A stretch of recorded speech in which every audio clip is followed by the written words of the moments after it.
43वां अध्याय। श्री युक्तेश्वर जी का पुनरुत्थान।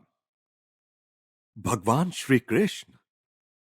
मैं मुंबई में रीजेंट होटल के अपने कमरे में बैठा था कि जगमगाते प्रकाश में भगवान का दिव्य रूप मेरे सामने प्रकट हुआ। मैं तीसरी मंजिल के उस कमरे की ऊंची खुली खिड़की से बाहर देख रहा था। तब अचानक सामने वाली ऊंची इमारत की छत के ऊपर यह अवर्णनीय दृश्य मेरी दृष्टि के सामने प्रकट हो गया। भगवान श्री कृष्ण मेरी ओर देखकर हाथ हिलाते हुए मुस्कुरा रहे थे और सिर हिला रहे थे। जब मैं उनके संदेश को समझ नहीं पाया तो आशीर्वाद देने की मुद्रा में हाथ उठाकर वे अंतर्धान हो गए। मन एक अद्भुत आनंद से भर उठा और मुझे ऐसा लगा कि कोई आध्यात्मिक घटना घटने वाली है। पश्चिम की ओर मेरी यात्रा कुछ समय के लिए रद्द हो गई थी। कोलकाता और पुरी वापस जाने के पहले मुंबई में मेरे कई व्याख्यानों का आयोजन किया गया था। भगवान श्री कृष्ण के दर्शन के एक सप्ताह बाद 19 जून 1936 को दोपहर में 3 बजे मैं मुंबई में होटल के अपने कमरे में अपने पलंग पर बैठा ध्यान कर रहा था कि अचानक कमरे में एक दिव्य प्रकाश के फैलने से मेरा ध्यान टूट गया। मेरे खुले और विस्मय विस्फारित नेत्रों के सामने संपूर्ण कमरा एक अद्भुत विश्व में बदल गया। सूर्य प्रकाश एक स्वर्गीय तेज में बदल गया। रक्त मांस के शरीर में श्री युक्तेश्वर जी को अपने सामने खड़े देखकर आनंदातिरेक की लहरों पर लहरें मुझ पर छाने लगी। बेटा, गुरुदेव ने अत्यंत स्नेह से कोमल स्वर में कहा। उनके चेहरे पर देवताओं को भी मोहित करने वाली ऐसी सुंदर मुस्कान खेल रही थी। उस समय जीवन में पहली बार मैंने उनका चरण स्पर्श नहीं किया, बल्कि उन्हें अपनी बाहों में भर लेने के लिए आतुर होकर आगे बढ़ा।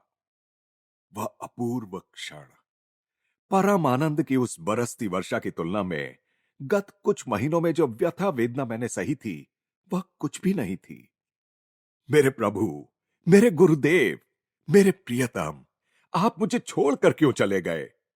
आनंदातिरेक के कारण मैं असंबद्ध बोलने लग गया था। आपने मुझे कुंभ मेले में जाने ही क्यों दिया? आपको छोड़कर जाने के लिए मैंने अपने आप को कितना कोसा है। जहां मुझे बाबा जी का प्रथम दर्शन हुआ था, उस तीर्थ स्थल का दर्शन करने की तुम्हारी आशा भरी खुशियों पर मैं पानी नहीं फेरना चाहता था। मैं तो थोड़ी देर के लिए ही तुम्हें छोड़कर गया था। क्या अब फिर से तुम्हारे पास नहीं आ गया हूं? पर क्या यह आप ही हैं गुरुदेव, ईश्वर के वही सिंह? अभी आपने जो शरीर धारण किया है, वह क्या बिल्कुल उसी शरीर के समान है जिसे मैंने पुरी की निर्दय बालू में समाधिस्थ कर दिया था? हां बेटा, मैं बिल्कुल वही हूं। यह रक्त मांस का शरीर है। मेरी दृष्टि में यह शरीर केवल आकाश तत्व का यानी एथरियल है, परंतु तुम्हारी दृष्टि के लिए यह जड़ देह है। मैंने सृष्टि के परमाणुओं से एक पूर्णतः नए शरीर की सृष्टि की है, जो बिल्कुल उस स्वप्न सृष्टि के शरीर जैसा ही है जिसे तुमने अपनी स्वप्न सृष्टि की स्वप्न बालू में समाधि दे दी थी। वस्तुतः मेरा पुनरुत्थान हो चुका है, पृथ्वी पर नहीं, बल्कि एक सूक्ष्म लोक में। इस पृथ्वी के मानवों की तुलना में उस लोक में वास करने वाले लोग मेरे उच्च आदर्शों के अधिक अनुरूप हैं। तुम और तुम्हारे उन्नत प्रियजन भी किसी दिन उस लोक में मेरे पास आ जाओगे। मृत्युंजय गुरुदेव, मुझे और अधिक बताइए। गुरुदेव आनंद के साथ थोड़ा सा हंसते हुए बोले, प्रिय वत्स, क्या तुम अपनी पकड़ थोड़ी ढीली नहीं कर सकते? केवल थोड़ी ढीली। मैंने उन्हें अपने बाहुपाश में ऐसे कसकर पकड़ रखा था मानो नागपाश में जकड़ लिया हो। मुझे वही नैसर्गिक हल्की सी सुगंध आ रही थी जो पहले उनके शरीर से निकला करती थी। जब कभी उन महान क्षणों की मुझे याद आती है, तो अब भी अपने हाथों के अंदरूनी हिस्सों में और हथेलियों में उनके दिव्य शरीर के उस रोमांचकारी स्पर्श को मैं अनुभव करता हूं। श्री युक्तेश्वर जी ने बताया, जिस प्रकार कर्मों से मुक्ति पाने में मनुष्यों की सहायता करने के लिए संतों और सद्गुरुओं को इस संसार में भेजा जाता है, उसी प्रकार ईश्वर ने एक सूक्ष्म लोक में वहां रहने वाले लोगों की मुक्त होने में सहायता करने का आदेश मुझे दिया है। उस लोक को हिरण्य लोक कहते हैं। वहां मैं उन्नत आत्माओं की सूक्ष्म जगत के कर्मों से मुक्ति पाने में और इस प्रकार सूक्ष्म जगत में बार बार पुनर्जन्म से मुक्त होने में सहायता करता हूं। हिरण्य लोक के अधिकतर निवासी आध्यात्मिक दृष्टि से अत्यंत उन्नत हैं। उन सब ने इस पृथ्वी पर अपने आखिरी जन्म में मृत्यु के समय सचेत रहते हुए जड़ देह का त्याग करने की ध्यान प्रदत्त सामर्थ्य प्राप्त कर ली थी। पृथ्वी पर रहते जब तक कोई सविकल्प समाधि से आगे जाकर निर्विकल्प समाधि में स्थित नहीं होता, तब तक वह हिरण्य लोक में प्रवेश नहीं कर सकता। हिरण्य लोक के वासी उन साधारण सूक्ष्म लोकों से पहले ही पार हो चुके होते हैं, जहां पृथ्वी के प्राय सभी वासियों को मृत्युपरांत जाना पड़ता है। वहां उन्होंने सूक्ष्म लोकों के अपने गत कर्मों के बीच नष्ट कर डाले होते हैं। सूक्ष्म लोकों में इस प्रकार के आत्मोद्धार का कार्य उन्नत साधकों के अतिरिक्त कोई नहीं कर सकता, और तब अपनी आत्मा को सूक्ष्म जगत के कर्मों के शेष रहे लवलेशों से मुक्त करने के लिए इन साधकों को विधि के विधान के अनुसार हिरण्य लोक में, जो सूक्ष्म लोकों का सूर्य या स्वर्ग है, सूक्ष्म शरीर धारण कर जन्म लेना पड़ता है, जहां उनकी सहायता करने के लिए मैं उपस्थित हूं। हिरण्य लोक में कुछ ऐसे लगभग पूर्णावस्था को प्राप्त हुए जीव भी हैं, जो वहां उच्चतर कारण जगत से आए हैं। मेरा मन अब गुरुदेव के मन के साथ इस प्रकार पूर्ण एक रूप हो चुका था कि वे अपने शब्द चित्रों को कुछ हद तक शब्दों के द्वारा और शेष विचार संक्रमण के द्वारा मेरे मन में पहुंचा रहे थे। इस प्रकार मैं उनके विचार चित्रों को तुरंत ग्रहण कर रहा था। गुरुदेव कहते गए, शास्त्रों में तुमने पढ़ा है कि ईश्वर ने मानव आत्मा को एक के बाद एक 3 शरीरों में आबद्ध किया है। भाव या कारण शरीर, सूक्ष्म शरीर जो मनुष्य की मानसिक और भावनात्मक प्रकृति का स्थान है, और स्थूल पंच भौतिक शरीर। पृथ्वी पर मनुष्य अपनी देह इंद्रियों से युक्त रहता है। सूक्ष्म जगत के लोगों का काम अपनी चेतना, भावनाओं और प्राण शक्ति से बने शरीर से चलता है। कारण शरीरधारी जीव भावों के बने आनंदमय कारण जगत में रहता है। मेरा कार्य उन सूक्ष्म देहधारियों का मार्गदर्शन करना है, जो कारण जगत में प्रवेश करने के लिए तैयार हो रहे हैं। पूज्य गुरुदेव, सूक्ष्म जगत के बारे में मुझे और अधिक बताइए। श्री युक्तेश्वर जी के कहने पर मैंने अपना आलिंगन ढीला तो किया था, तथापि अभी भी उन्हें अपनी बाहों में ही भर रखा था।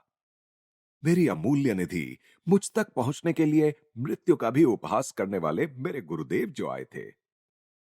गुरुदेव बताने लगे, अनेक सूक्ष्म लोक हैं जिनमें सूक्ष्म देहधारी प्राणी वास करते हैं। ये सूक्ष्म लोकवासी एक ग्रह से दूसरे ग्रह जाने के लिए सूक्ष्म विमानों या प्रकाश के पिंडों का उपयोग करते हैं, जो विद्युत शक्ति या रेडियोधर्मी शक्तियों यानी रेडियो एक्टिव एनर्जी से भी अधिक गति से जाते हैं। प्रकाश और रंगों के सूक्ष्म स्पंदनों से बना सूक्ष्म जगत भौतिक सृष्टि से सैकड़ों गुना बड़ा है। संपूर्ण भौतिक सृष्टि सूक्ष्म जगत के विशाल तेजोमय गुब्बारे के नीचे एक छोटी सी ठोस टोकरी के समान लटकी हुई है। जिस तरह अंतरिक्ष में अनेक सूर्य और तारे भ्रमण कर रहे हैं, उसी तरह सूक्ष्म जगत में भी अनेक सूक्ष्म सौर मंडल और सूक्ष्म नक्षत्र मंडल हैं।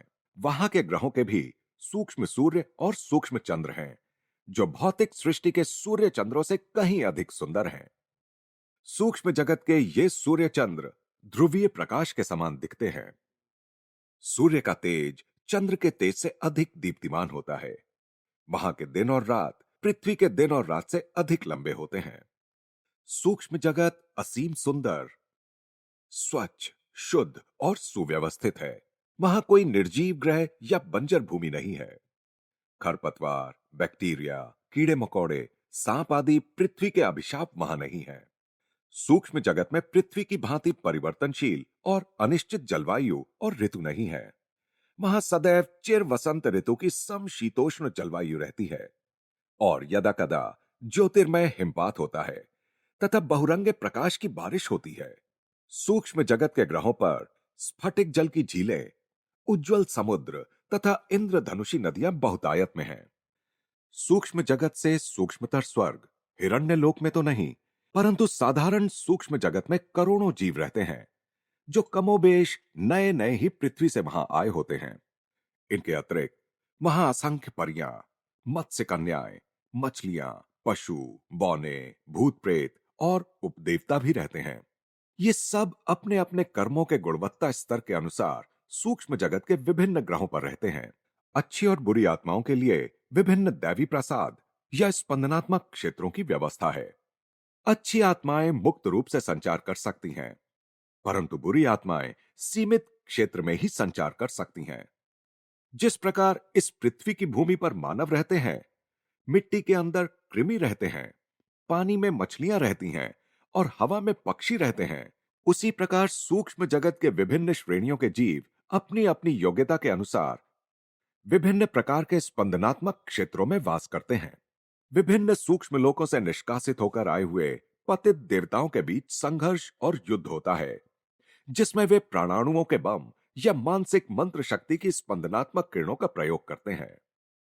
ये जीव निम्न सूक्ष्म जगत के अंधकारमय लोकों में रहते हैं और वहां अपने बुरे कर्मों का फल भोगते हैं। सूक्ष्म जगत के इस अंधकारमय कारागार के ऊपर के विस्तृत लोकों में सब कुछ तेजोमय और सुंदर है। सूक्ष्म जगत ईश्वर की इच्छा तथा पूर्णता प्राप्ति की योजना के साथ पृथ्वी की अपेक्षा अधिक स्वाभाविक तालमेल रखता है। सूक्ष्म जगत की प्रत्येक वस्तु मुख्यतः ईश्वर की इच्छा और अंशतः सूक्ष्म जगतवासियों की इच्छा के आवाहन से प्रकट होती है। ईश्वर ने पहले ही जो कुछ भी बना रखा है, उसके आकार या रूप को निखारने की शक्ति उनमें है। ईश्वर ने अपनी सूक्ष्म जगतवासी संतानों को अपनी इच्छानुसार सूक्ष्म जगत में फेरबदल करने या सुधार करने की स्वतंत्रता और अधिकार दे रखा है। पृथ्वी पर किसी ठोस पदार्थ को द्रव पदार्थ में या किसी दूसरे रूप में केवल प्राकृतिक या रासायनिक प्रक्रियाओं के द्वारा ही परिवर्तित किया जा सकता है, परंतु सूक्ष्म जगत के घन पदार्थ वहां के वासियों की इच्छा मात्र से द्रव पदार्थों, वायुओं या ऊर्जा में तत्क्षण रूपांतरित हो जाते हैं। गुरुदेव बता रहे थे, यह पृथ्वी, समुद्र, जमीन तथा हवा में युद्ध एवं हत्याओं से कलुषित है, परंतु सूक्ष्म जगत में सुख, सामंजस्य और समानता है। सूक्ष्म जगतवासी अपनी इच्छानुसार रूप धारण कर सकते हैं या उसे विसर्जित कर सकते हैं। पुष्प या मछली या पशु कुछ समय के लिए सूक्ष्म जगत के पुरुषों का रूप ले सकते हैं। सूक्ष्म जगत के सभी जीवों को कोई भी रूप धारण करने की स्वतंत्रता है और वे आसानी से एक दूसरे से संपर्क कर सकते हैं। वे किसी भी अटल, निश्चित नियम से आबद्ध नहीं हैं। उदाहरणार्थ, सूक्ष्म जगत के किसी भी वृक्ष को सूक्ष्म जगतीय आम या अन्य कोई भी फल, फूल या अन्य कोई भी वस्तु जिसकी इच्छा हो उत्पन्न करने के लिए कहा जा सकता है और वह करेगा। सूक्ष्म जगत में कर्मों के अनुसार कुछ बंधन तो हैं, परंतु विविध रूपों में किसी विशिष्ट रूप का कोई विशेष महत्व नहीं है। वहां सब कुछ ईश्वर के सृजनकारी प्रकाश से स्पंदित है। वहां कोई भी नारी गर्भ से जन्म नहीं लेता। सूक्ष्म जगतवासी अपनी विराट इच्छा शक्ति की सहायता से विशिष्ट रचना के अनुसार लघु रूप दिए गए सूक्ष्म शरीर को अस्तित्व में लाकर संतान को प्रकट करते हैं। हाल ही में स्थूल शरीर से मुक्त हुआ जीव अपने समान ही मानसिक एवं आध्यात्मिक प्रवृत्तियां रखने वाले सूक्ष्म जगतीय परिवार में उनके निमंत्रण पर जन्म लेता है। सूक्ष्म शरीर पर ठंड या गर्मी या अन्य प्राकृतिक परिस्थितियों का कोई प्रभाव नहीं होता। सूक्ष्म शरीर में सूक्ष्म मस्तिष्क अर्थात प्रकाश का सहस्र दल कमल होता है तथा सुषुम्ना में स्थित 6 जागृत चक्र होते हैं। हृदय सूक्ष्म मस्तिष्क से महाप्राण शक्ति और प्रकाश प्राप्त करता है और उसे सूक्ष्म नाड़ियों तथा शरीर कोशिकाओं या प्राणाणुओं में प्रवाहित करता है। सूक्ष्म जगत के जीव प्राणाणुओं की शक्ति और पवित्र मंत्रों के स्पंदनों से अपने रूप में परिवर्तन कर सकते हैं। अधिकांश जीवों का सूक्ष्म शरीर उनके अंतिम स्थूल शरीर की प्रतिमूर्ति होता है। उसका चेहरा और शरीर पृथ्वी पर उसकी युवावस्था में जैसा था वैसा ही दिखता है। कभी कभी मुझ जैसा कोई अपनी वृद्धावस्था का ही रूप बनाए रखना भी पसंद करता है। गुरुदेव से तरुणाई फूट फूट पड़ रही थी, अतः यह कहते हुए वे उल्लास के साथ हंसने लगे। गुरुदेव ने आगे कहा, स्थानिक त्रिआयामी भौतिक जगत का ज्ञान केवल पंचेंद्रियों द्वारा ही हो सकता है, परंतु सूक्ष्म लोकों का ज्ञान सर्व समावेशक छठी इंद्रिय अर्थात अंतर्ज्ञान से होता है। सारे सूक्ष्म जगतवासी केवल अंतर्ज्ञान से ही शब्द, स्पर्श, रस, रूप, गंध की अनुभूति कर लेते हैं। उनकी 3 आंखें होती हैं, जिनमें से 2 अर्धोन्मीलित होती हैं। तीसरा और मुख्य सूक्ष्म नेत्र, जो ललाट में खड़ा स्थित होता है, खुला रहता है। सूक्ष्म प्राणियों के भी कान, नाक, आंखें, जीभ और त्वचा, ये सारी बाहेंद्रियां होती हैं, परंतु वे शरीर के किसी भी हिस्से से कोई भी संवेदन प्राप्त कर सकते हैं, और इसके लिए वे केवल अंतर्ज्ञान का उपयोग करते हैं। वे कान या नाक या त्वचा से देख सकते हैं, आंखों से या जीभ से सुन सकते हैं, कान या त्वचा से स्वाद चख सकते हैं, आदि।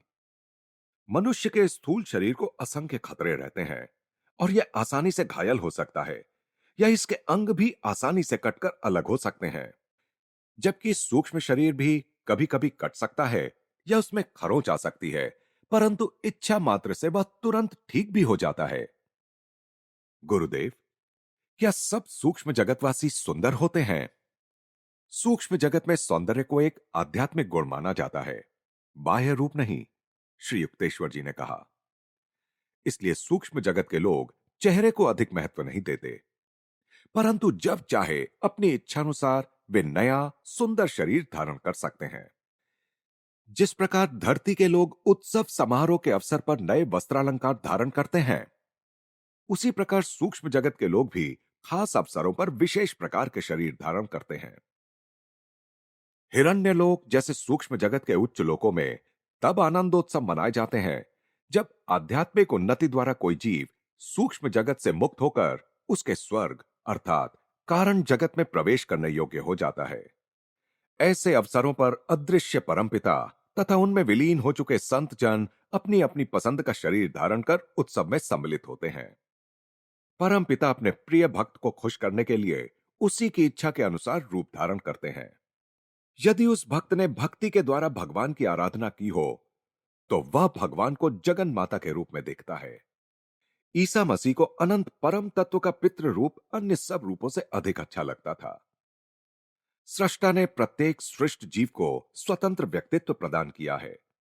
इस कारण सर्वशक्तिमान ईश्वर से कल्पनीय एवं अकल्पनीय सभी प्रकार के रूपों की मांग होती रहती है। मेरे गुरुदेव और मैं दोनों ही इस पर साथ साथ हंसने लगे। श्री युक्तेश्वर जी अपनी बांसुरी के समान मधुर आवाज में आगे कहते गए, पूर्व जन्मों के मित्र सूक्ष्म जगत में एक दूसरे को आसानी से पहचान लेते हैं। मित्रता के अमरत्व को देखकर वे आनंदित होते हैं, और उसी के साथ प्रेम की अनश्वरता उनकी समझ में आ जाती है, जिस पर पृथ्वी पर होने वाले दुखद मिथ्या वियोग के समय प्रायः संदेह किया जाता है। सूक्ष्म जगतवासियों का अंतर्ज्ञान सूक्ष्म और जड़ जगत के बीच के पर्दे को भेद कर पृथ्वी पर चलने वाली गतिविधियों का निरीक्षण कर सकता है, परंतु मानव सूक्ष्म जगत को नहीं देख सकता जब तक उसकी छठी इंद्रिय कुछ हद तक विकसित ना हो जाए। हजारों पृथ्वीवासियों ने सूक्ष्म जगत की या किसी सूक्ष्म जगतवासी की क्षणिक झलक देखी है। हिरण्य लोक में वास करने वाली उन्नत आत्माएं सूक्ष्म जगत के लंबे लंबे दिन और रात में अधिकांश समय परमानंद में जागृत रहती हैं, और सृष्टि को चलाने से संबंधित जटिल समस्याओं का समाधान करने में तथा राह भटके लोगों के अर्थात पृथ्वी पर वास करने वाली आत्माओं के उद्धार में सहायता करती रहती हैं। जब कभी हिरण्य लोकवासी सोते हैं, तब कभी कभी उन्हें स्वप्नों की तरह सूक्ष्म दर्शनों की अनुभूति होती है। सामान्यतः उनके मन उच्चतम निर्विकल्प समाधि के परमानंद की सचेत अवस्था में मग्न रहते हैं। सूक्ष्म जगत के सभी लोकों में वास करने वाले जीवों को भी मानसिक यातनाएं हो सकती हैं। हिरण्य लोक जैसे उच्च लोकों में रहने वाले उन्नत जीवों के कोमल मन को यदि उनसे आचरण में या सत्यानुभूति में कोई भूल हो जाए तो अत्यंत दुख होता है। ये उन्नत जीव अपनी प्रत्येक कृति और प्रत्येक विचार को आध्यात्मिक नियम की दोषहीन सर्वांग पूर्णता के साथ तालमेल में रखने का प्रयास करते हैं। सूक्ष्म जगतवासियों के बीच परस्पर संपर्क या विचारों का आदान प्रदान पूर्णतः सूक्ष्म विचार संक्रमण यानी एस्ट्रल टेलीपैथी और सूक्ष्म दूरदर्शन द्वारा ही चलता है। लिखित और उच्चरित शब्दों से उत्पन्न होने वाली जिन गलत फहमियों और संभ्रमों का सामना पृथ्वीवासियों को करना पड़ता है, उस सबका सूक्ष्म जगत में पूर्ण अभाव है। जिस प्रकार सिनेमा के पर्दे पर प्रकाश के चित्रों के माध्यम से लोग चलते फिरते और काम करते दिखाई देते हैं, पर वे वहां श्वास नहीं ले रहे होते, उसी प्रकार सूक्ष्म जगत के लोग प्रज्ञा से निर्देशित और समन्वित प्रकाश मूर्तियों के रूप में चलते फिरते हैं और काम करते हैं। उन्हें ऑक्सीजन से शक्ति ग्रहण करने की आवश्यकता नहीं होती। मानव जीवित रहने के लिए ठोस पदार्थों, द्रव पदार्थों, वायुओं और प्राण शक्ति पर निर्भर रहता है। परंतु सूक्ष्म जगत के लोग मुख्यतः दिव्य प्रकाश से जीवित रहते हैं। गुरुदेव, क्या सूक्ष्म जगतवासी कुछ खाते पीते हैं? मैं अपने मन, हृदय और आत्मा तीनों की सारी ग्रहण क्षमता एकत्रित कर गुरुदेव के अद्भुत वर्णन का रसपान कर रहा था। सत्य की अतीन्द्रिय अनुभूतियां सदा के लिए वैसी ही रहती हैं, उनमें कभी परिवर्तन नहीं होता। जबकि छिछली इंद्रियानुभूतियां और मन पर पड़ने वाली उनकी छाप कभी क्षणभंगुर या तुलनात्मक वास्तविकता से अधिक कुछ नहीं होती और उनकी स्मृति जल्दी ही धुंधली हो जाती है।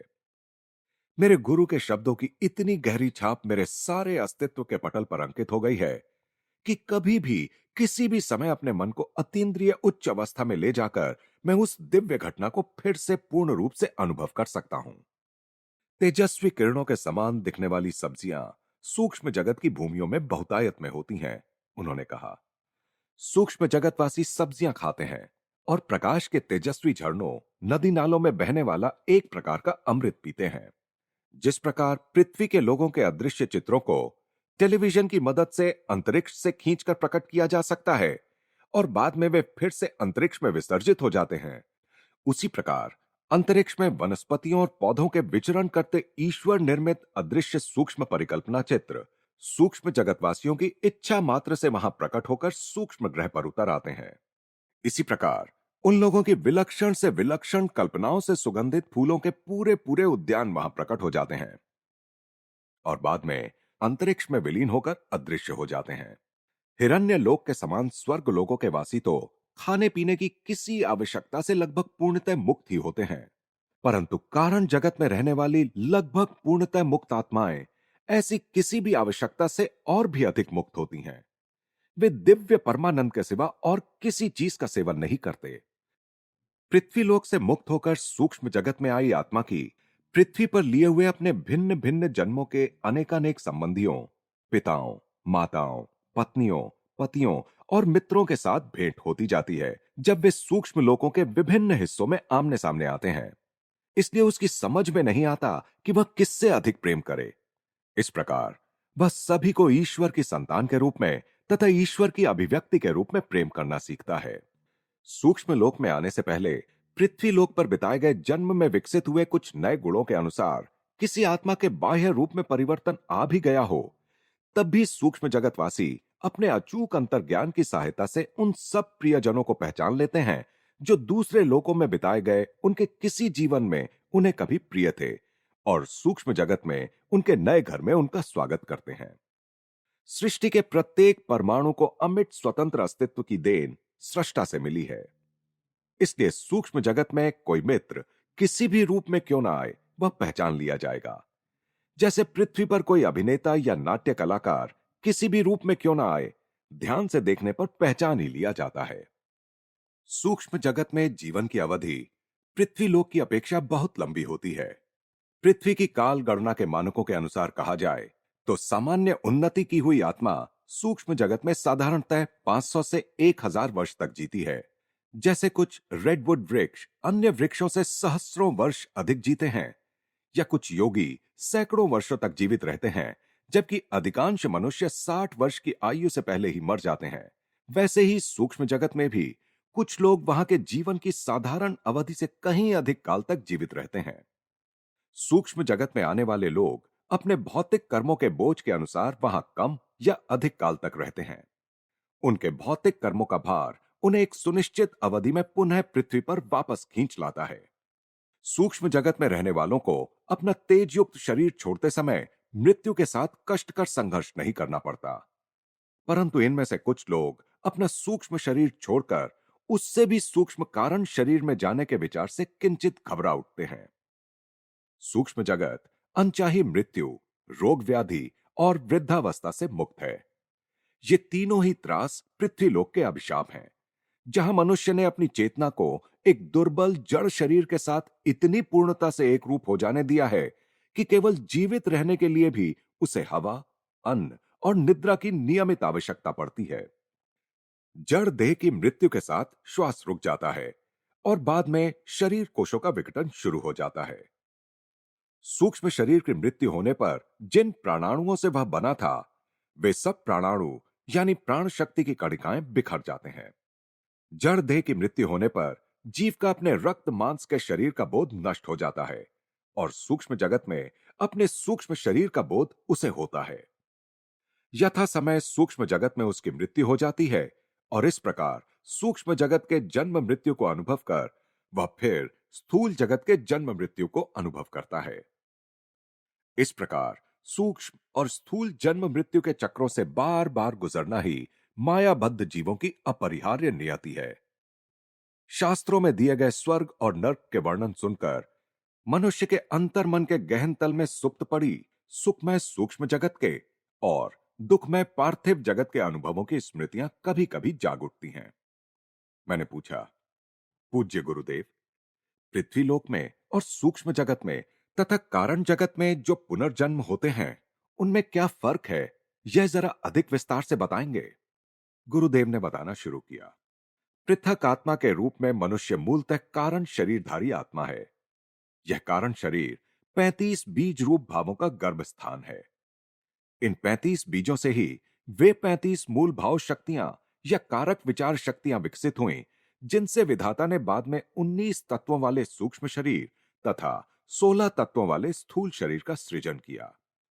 सूक्ष्म शरीर के 19 तत्व मनोमय, भावमय और प्राणमय हैं।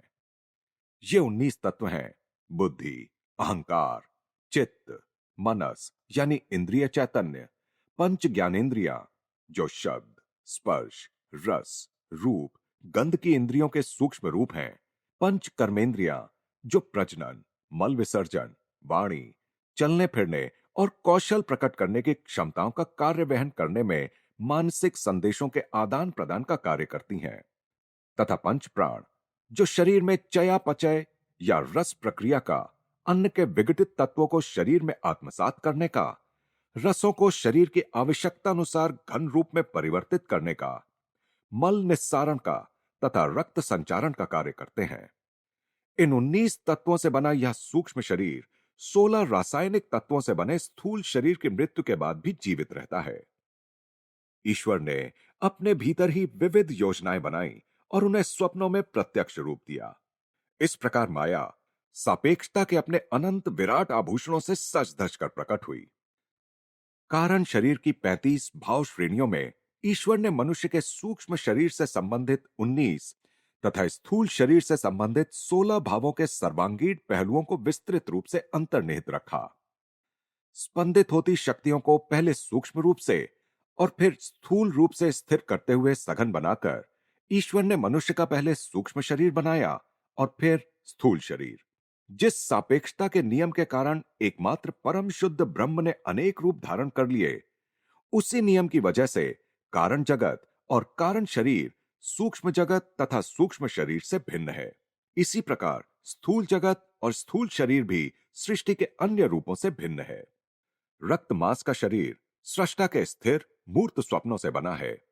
पृथ्वी पर द्वैत युगल सदा ही विद्यमान रहते हैं, जैसे स्वास्थ्य रोग, सुख दुख, हानि लाभ। मनुष्य देखते हैं कि त्रिआयामी स्थूल जगत में वे सीमाओं और प्रतिरोधों से आबद्ध हैं। मनुष्य की जीवित रहने की इच्छा को जब रोग या अन्य कारणों से गहरा धक्का लगता है, तब मृत्यु का आगमन होता है और स्थूल शरीर का बोझिल चोला कुछ देर के लिए उतर जाता है। परंतु इस अवस्था में भी आत्मा सूक्ष्म तथा कारण शरीरों में आबद्ध रहती है। तीनों शरीरों को एक साथ पकड़कर रखने वाली शक्ति है मनुष्य की इच्छा। अतृप्त इच्छाओं की शक्ति ही मनुष्य की दास्ता की जड़ है। भौतिक वासनाओं की जड़ अहंकार और इंद्रिय सुख में निहित है। इंद्रिय सुख की लालसा या विवशता सूक्ष्म जगत की अनुरक्तियों या कारण जगत की अनुभूतियों से संबंधित आकर्षण शक्ति से अधिक बलवान होती है। सूक्ष्म जगत में उपभोग स्पंदनों के अर्थ में होता है। सूक्ष्म जगतवासी ब्रह्मांडों के सूक्ष्म आकाशीय संगीत का आनंद लेते हैं और यह देखकर मंत्रमुग्ध हो जाते हैं कि समस्त सृष्टि परिवर्तनशील प्रकाश की ही अनंत अभिव्यक्तियां हैं। सूक्ष्म जगत के लोग प्रकाश के गंध, रस और स्पर्श का अनुभव भी करते हैं। इस प्रकार सूक्ष्म जगत में इच्छा वासनाओं का उपभोग कर पाना उस जीव की प्रकाश को सब उपभोग वस्तुओं और अनुभवों के रूप में या अपने विचारों या स्वप्नों के सघन रूप में प्रकट कर पाने की क्षमता से संबंधित है। कारण जगत में इच्छाओं की पूर्ति अनुभूतियों से ही हो जाती है। कारण जगत में वास करने वाली मुक्त प्राय आत्माएं जो केवल कारण शरीर में आबद्ध हैं, समस्त सृष्टि को ईश्वर की स्वप्न कल्पनाओं के साकार रूप मात्र में देखती हैं। अतः वे भी अपने विचार मात्र से कुछ भी प्रकट कर सकती हैं। इसलिए कारण जगतवासी जड़ इंद्रियानुभूतियों को या सूक्ष्म जगत की सुखानुभूतियों को हीन और आत्मा की शुद्ध अनुभूति क्षमताओं के लिए घुटनकारी मानते हैं। कारण जगत के जीव अपनी इच्छाओं को तत्क्षण मूर्त रूप देकर निःशेष कर देते हैं।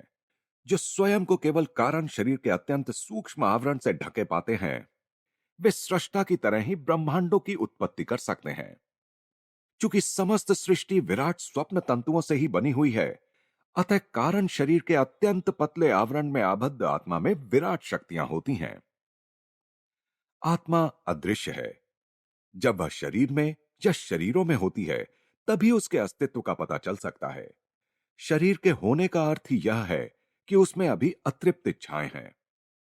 जब तक मनुष्य की आत्मा एक, दो या तीन देह घटों में बंद है और उन घटों पर अज्ञान तथा इच्छा वासनाओं के ढक्कन लगे हुए हैं, तब तक वह ब्रह्म सागर में विलीन नहीं हो सकती।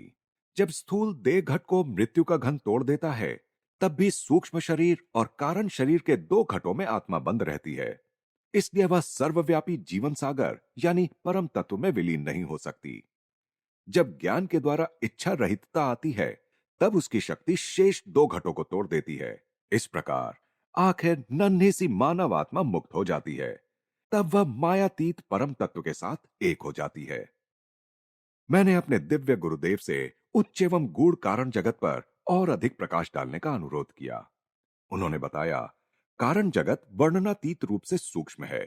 उस जगत को समझ पाने के लिए मनुष्य को एकाग्रता की इतनी विराट शक्ति की आवश्यकता होगी कि वह अपनी आंखें बंद करके समस्त सूक्ष्म जगत और स्थूल जगत को, उस अति विशाल ज्योतिर्मय गुब्बारे को और उसके नीचे लटकती उस ठोस टोकरी को मन की आंख से देख सके और यह जान सके कि उन दोनों विश्वों का अस्तित्व केवल कल्पना में ही है।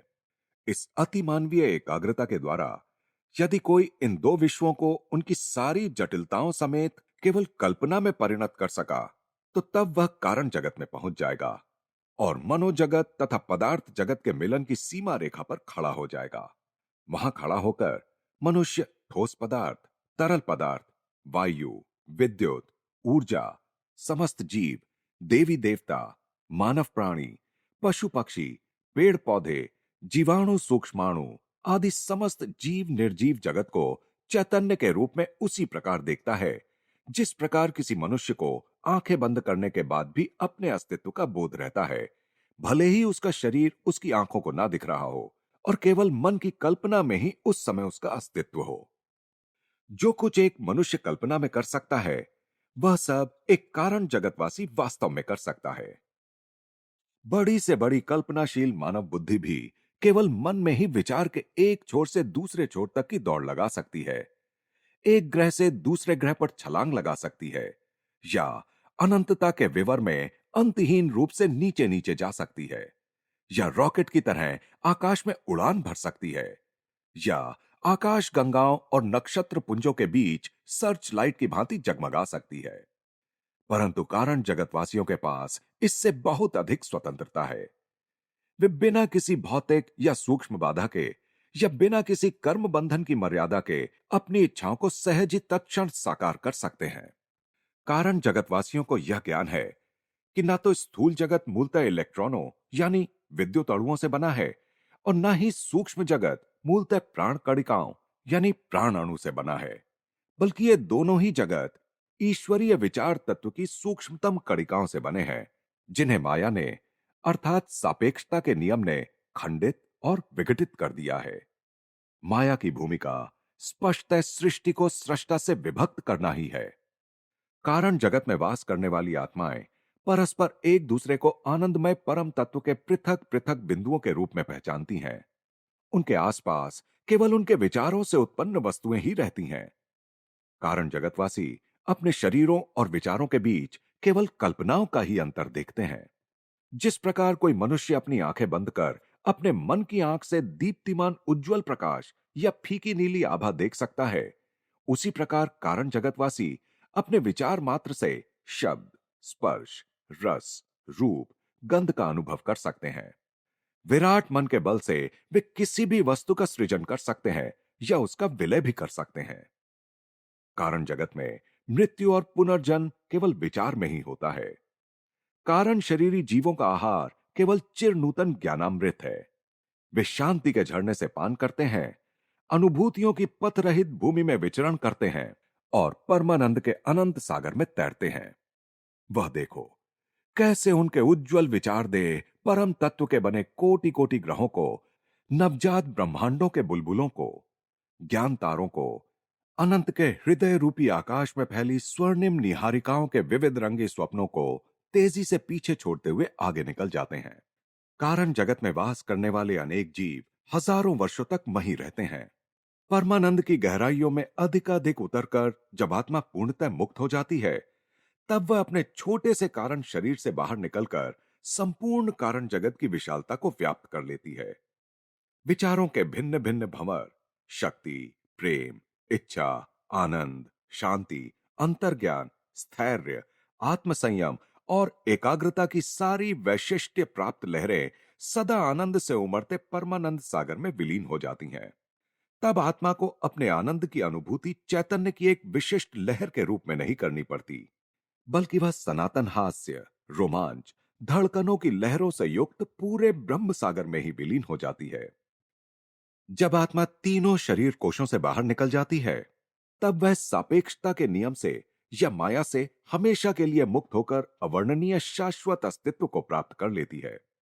देखो यह सर्वव्यापकता की तितली, इसके पंखों में सूर्य, चंद्र और तारे जड़े हैं।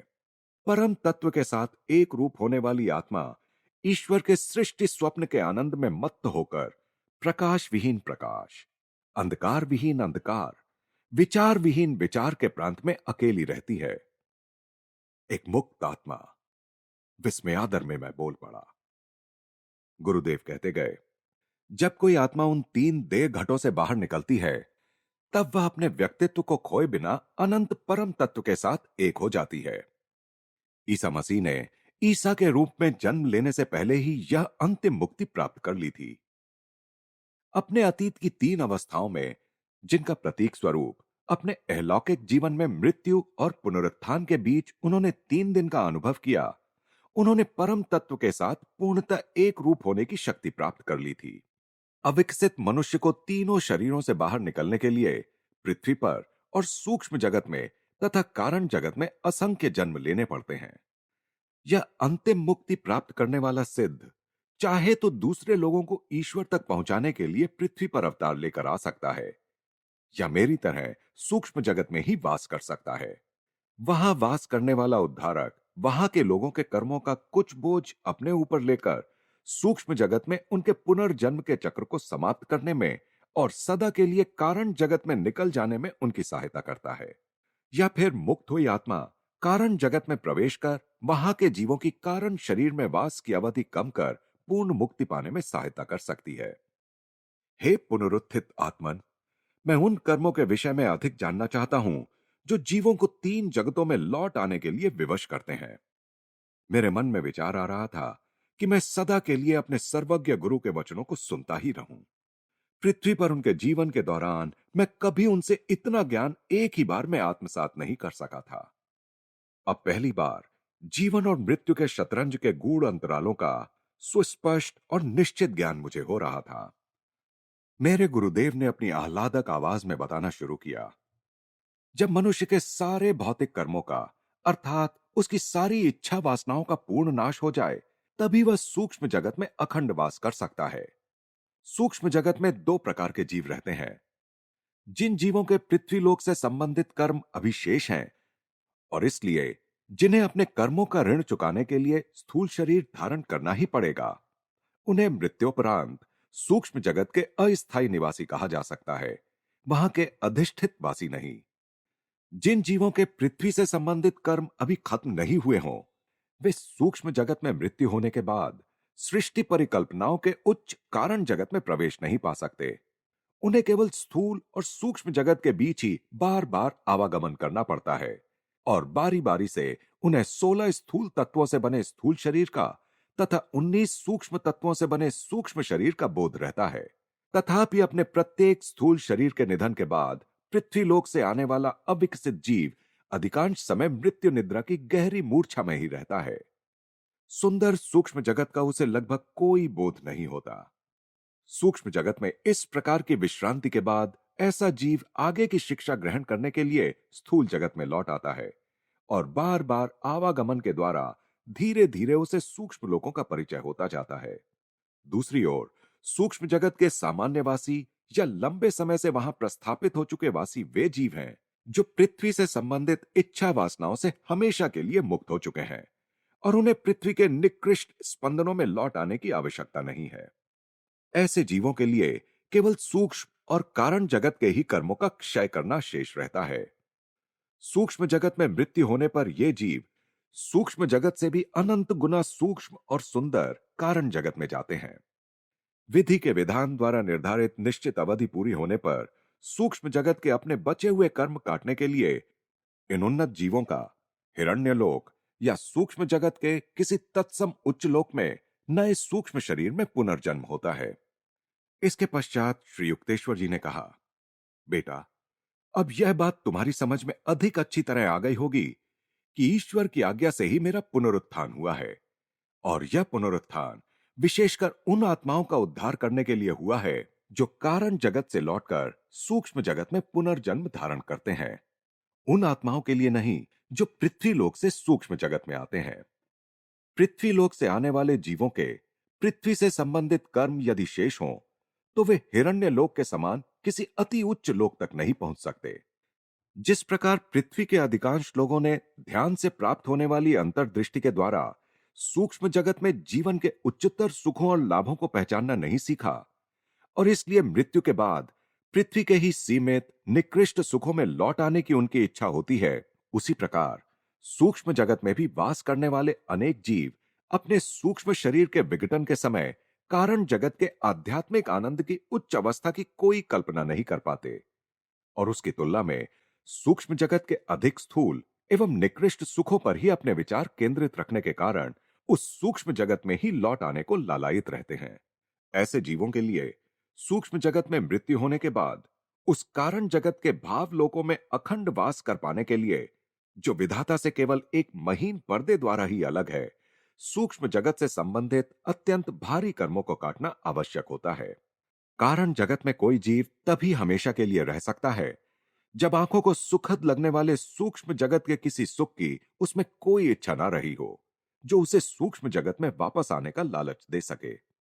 वहां कारण जगत से संबंधित कर्मों को काटने के कार्य को पूरा करते हुए, अर्थात सभी गत इच्छा वासनाओं के बीजों को पूर्ण नष्ट करते हुए, घट में बंद हुई आत्मा अज्ञान के 3 ढक्कनों में से आखिरी ढक्कन को भी उछाल कर फेंक देती है, और कारण शरीर रूपी आखिरी घट से बाहर निकलकर परम तत्व में विलीन हो जाती है। अब तुम्हारी समझ में आ गया? गुरुदेव ने अत्यंत मधुर मुस्कान के साथ पूछा। जी हां, आपकी कृपा से मैं आनंद एवं कृतज्ञता से अवाक हो गया हूं। न किसी गीत से और न किसी कथा से मुझे पहले कभी ऐसा प्रेरणाप्रद ज्ञान प्राप्त हुआ था। यद्यपि हिंदू शास्त्रों में कारण जगत और सूक्ष्म लोकों का तथा मनुष्य के 3 शरीरों का उल्लेख तो है, पर पहुंच से कितने बाहर और अर्थहीन लगते हैं शास्त्रों के वे पन्ने मेरे पुनरुत्थित गुरुदेव के जीवंत वर्णन के सामने। उनके लिए सचमुच कोई ऐसा क्षेत्र नहीं बचा जहां जाकर कोई लौट नहीं सकता। मेरे गुरु आगे कहते गए, मनुष्य के 3 शरीरों की अंतर्व्याप्ति उसकी त्रिविध प्रकृति के माध्यम से अनेक प्रकारों से अभिव्यक्त होती है। पृथ्वी पर जागृत अवस्था में मनुष्य को अपने इन 3 माध्यमों का थोड़ा बहुत बोध रहता है। जब वह शब्द, स्पर्श, रस, रूप, गंध के इंद्रिय सुखों की प्राप्ति का प्रयास करता रहता है, तब वह मुख्यतः अपने जड़ शरीर के माध्यम से कार्य कर रहा होता है। कल्पना करते समय या इच्छा करते समय वह मुख्यतः अपने सूक्ष्म शरीर के माध्यम से कार्य कर रहा होता है। जब वह आत्मचिंतन या ध्यान की गहराइयों में डुबकी लगाता है, तो वह अपने कारण शरीर के माध्यम से कार्य कर रहा होता है। जो मनुष्य बार बार अपने कारण शरीर से संपर्क करने का अभ्यस्त होता है, उसी के मन में दिव्य प्रतिभा के विराट विचार आते हैं। इस अर्थ में मोटे तौर पर किसी व्यक्ति को भौतिकवादी मनुष्य, स्फूर्तिवान मनुष्य या प्रतिभाशाली मनुष्य के रूप में वर्गीकृत किया जा सकता है। मनुष्य प्रतिदिन लगभग 16 घंटों तक अपने जड़ माध्यम के साथ एक रूप होकर रहता है, फिर वह सोता है, और इसमें यदि वह स्वप्न देखता है, तो वह अपने सूक्ष्म शरीर के साथ एक रूप रहता है और सूक्ष्म जगतवासियों की भांति ही बिना किसी प्रयास के किसी भी वस्तु की सृष्टि करता है। यदि मनुष्य की नींद गहरी और स्वप्न रहित हो, तो वह कई घंटों तक के लिए अपनी चेतना को, अपने अहम भाव को अपने कारण शरीर में स्थानांतरित कर सकता है। ऐसी नींद मनुष्य में नव शक्ति का संचार कर देती है। स्वप्न दृष्टा अपने कारण शरीर से नहीं, बल्कि सूक्ष्म शरीर से ही संपर्क कर पाता है। उसकी नींद पूर्णतः नव शक्ति का संचार नहीं करा सकती। जब श्री युक्तेश्वर जी यह सारा प्रेमपूर्ण आख्यान कर रहे थे, तब मैं प्रेम के साथ उनका अवलोकन कर रहा था। मैंने कहा, दिव्य गुरुदेव, आपका यह शरीर ठीक वैसा ही दिखाई देता है जैसा यह तब दिखाई दे रहा था जब पुरी आश्रम में अंतिम बार मैं इसके सामने रोया था। हाँ हाँ, मेरा यह नया शरीर उस पुराने शरीर का बिल्कुल तत्सम प्रतिरूप है। मैं अपनी इच्छानुसार जब चाहे इस शरीर को साकार करता हूं या विसर्जित कर देता हूं, और पृथ्वी पर अपने वास की तुलना में यह बहुत अधिक बार करता हूं। इस शरीर को तुरंत विसर्जित कर मैं अब प्रकाश के माध्यम से तत्क्षण एक लोक से दूसरे लोक में पहुंचता हूं, या सूक्ष्म जगत से कारण जगत में, या स्थूल जगत में भी पहुंच जाता हूं। गुरुदेव मुस्कुराए। आजकल तुम इतनी तेजी से यहां से वहां जा रहे हो, परंतु तुम्हें मुंबई में ढूंढ निकालने में मुझे कोई दिक्कत नहीं हुई। ओह गुरुदेव, आपकी मृत्यु पर मैं इतना गहरा शोक कर रहा था। आह, मेरी मृत्यु हुई ही कहां है? इसमें कुछ परस्पर विरोधाभास नहीं है? श्री युक्तेश्वर जी के नेत्रों में प्रेम और मनोरंजन की चमक आ गई।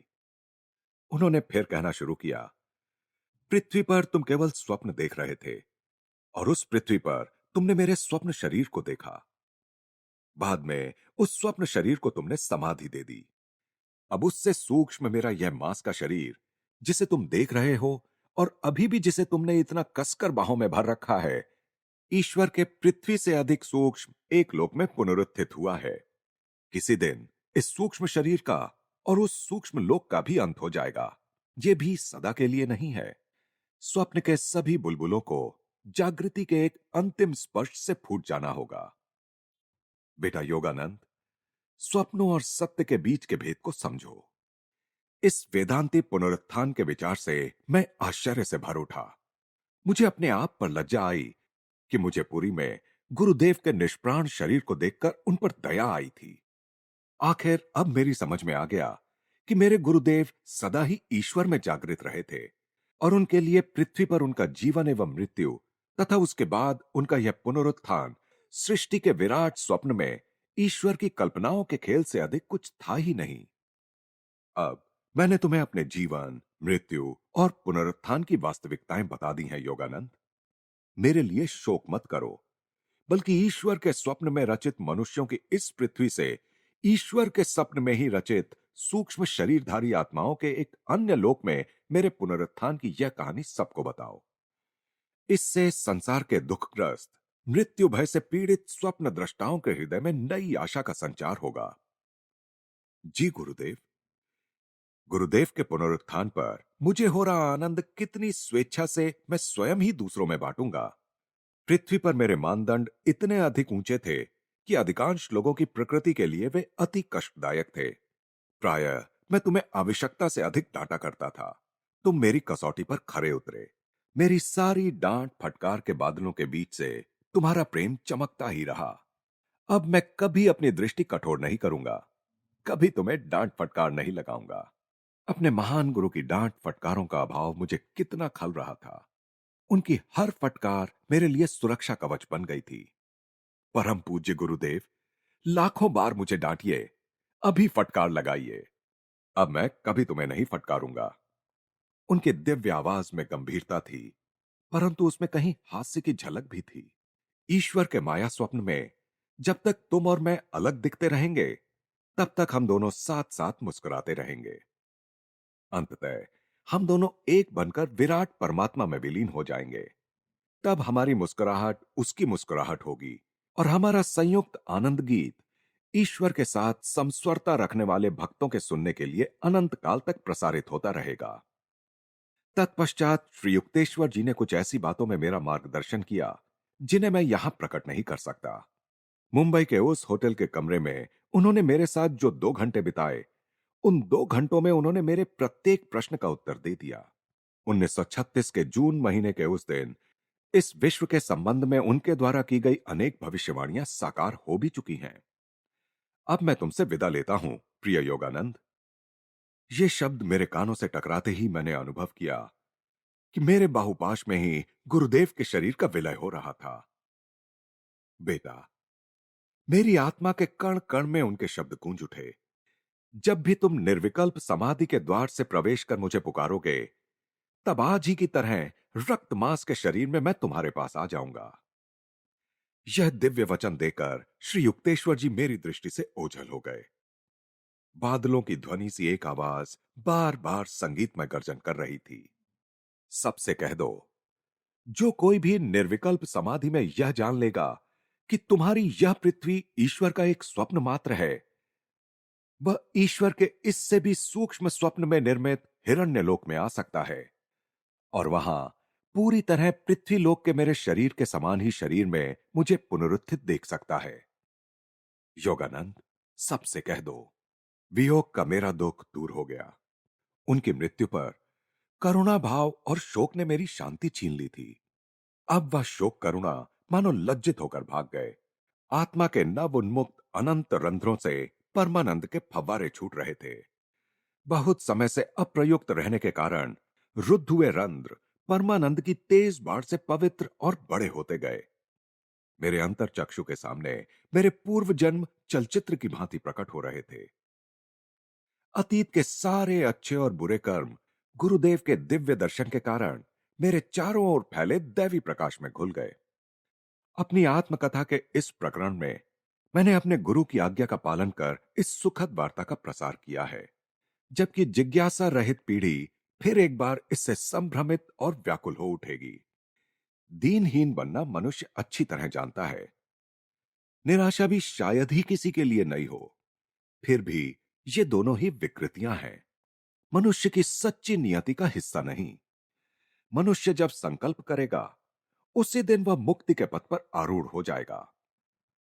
बहुत अधिक समय तक उसने तुम मिट्टी हो, मिट्टी में मिल जाओगे का उपदेश करने वालों के निराशावाद से लथपथ उपदेशों को सुन लिया है और अजेय आत्मा की ओर कभी ध्यान ही नहीं दिया। पुनरुत्थान द्वारा प्रकट होने वाले गुरुदेव के दर्शन कर पाने वाला मैं अकेला ही नहीं था। श्री युक्तेश्वर जी के शिष्यों में एक वृद्ध महिला थी जिन्हें प्यार से लोग मां कहते थे।